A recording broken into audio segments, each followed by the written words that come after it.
Well, as President Obama's nominee to be the country's new health czar calls for more openness with everyone's medical records, we are getting new information on an explosion of what is called medical ID theft. Last year, there were more than 275,000 cases of medical information theft in the United States. The average cost of such fraud is over $12,000 to a person. By comparison, the average cost for all identity crime last year was less than half of that, around $4,800.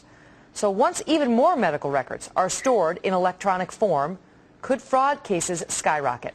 Joining me now is Louis Sacoccio, Executive Director of the National Healthcare Anti-Fraud Association. Louis, thanks so much for being here. All right, so thank you for inviting me. How the medical records going online was something that came after the stimulus bill. I mean, that wasn't really a healthcare reform item. It was the stimulus bill that said, let's include a couple of $1 billion to help people's medical records go online. And there was a bunch of controversy about it then. But now that healthcare reform is law, you have a fear that medical fraud is going to go up. Why? Well, medical fraud has been a problem for a long time, and certainly with the advent of electronic health records and electronic claims in healthcare, it's a problem that's going to increase.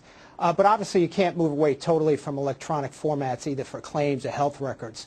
That's the wave of the future, and it's going to be here. So what we have to do is ensure that the systems that are in place, the electronic health records that are used, the systems that are used, are designed in such a way that they have the type of security that's required. Just like on the financial side, when you talk about credit cards, online banking, those kinds of things, you have to have the same concerns, the same protections on the healthcare side as you do on the financial side. As this all goes forward. How is it going to happen? How would the average person be defrauded with their electronic medical records? Well, it happens in several ways. First of all, there's organized crime groups, for example, that get access to folks' information on the inside, either through paying for it, it's stolen, and folks on the inside of healthcare entities or healthcare providers that want to make some money can actually steal this information and sell it on the outside, and then that information is used to submit fraudulent claims. That's happened in the past. It's still happening. It happens on a large-scale basis. And it's something that the federal government has to put a lot of focus on and is focusing on to a certain extent. The other way it's done is that individual A takes the identity of individual B in order to get actual medical care that they perhaps can't afford, and that's a common practice as well. And is there any risk of people just being nosy? You know, they want to find out, maybe you work in a hospital and somebody you know comes into the hospital and you're just kind of curious about what are they in there for? Sure, that's happened before, especially with celebrities, people that are in the news, where somebody that works at a hospital wants to know what the deal is and what the illness maybe is, and then maybe sell that information on the outside to the media. So that's a concern as well. But the real big concern, I think, is stealing folks' identities, getting information into medical records that doesn't belong to that particular individual. That could hurt that individual down the road.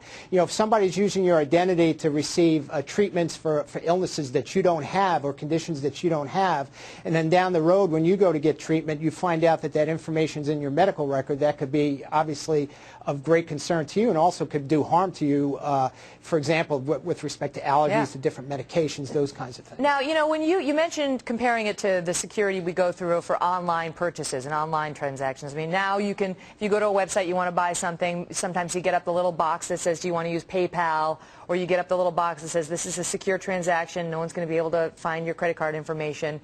Is there anything similar to protect us when it comes to our medical electronic records?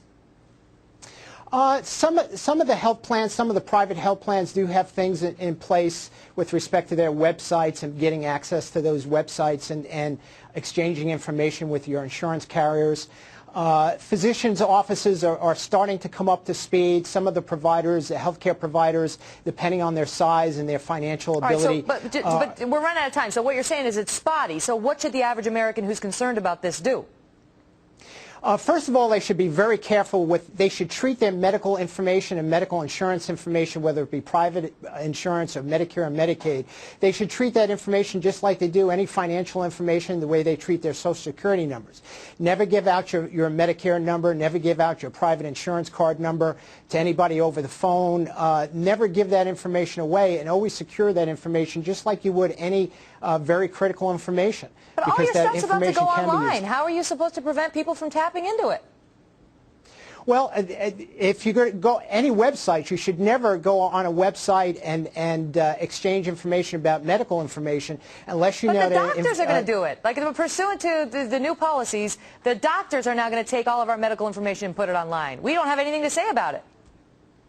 Well, I think what's going to happen there is that before doctors and physicians and other healthcare providers can do that, they have to make sure that those systems that they're using meet the specifications and meet the security requirements that are in place. Yeah.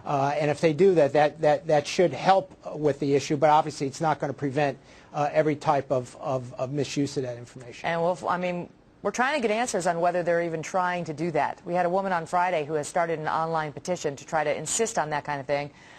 So far, we haven't heard of anything. We haven't heard of that sort of security blanket, but we're digging. We're digging. Louis, thanks so much for coming on. Well, thank you very much. And folks, if you missed any part of that interview, we will be posting it for you on our show page. You go to foxnews.com/America Live, and you can see also the interview we did on Friday on this same subject. We're going to stay on this for the next week or so because medical record privacy is something we've gotten so many emails about. A lot of you are very, very concerned. And we're trying to find out just exactly how worried, if at all, you need to be. Are you actually more protected now than you used to be? Another question we'll be examining later this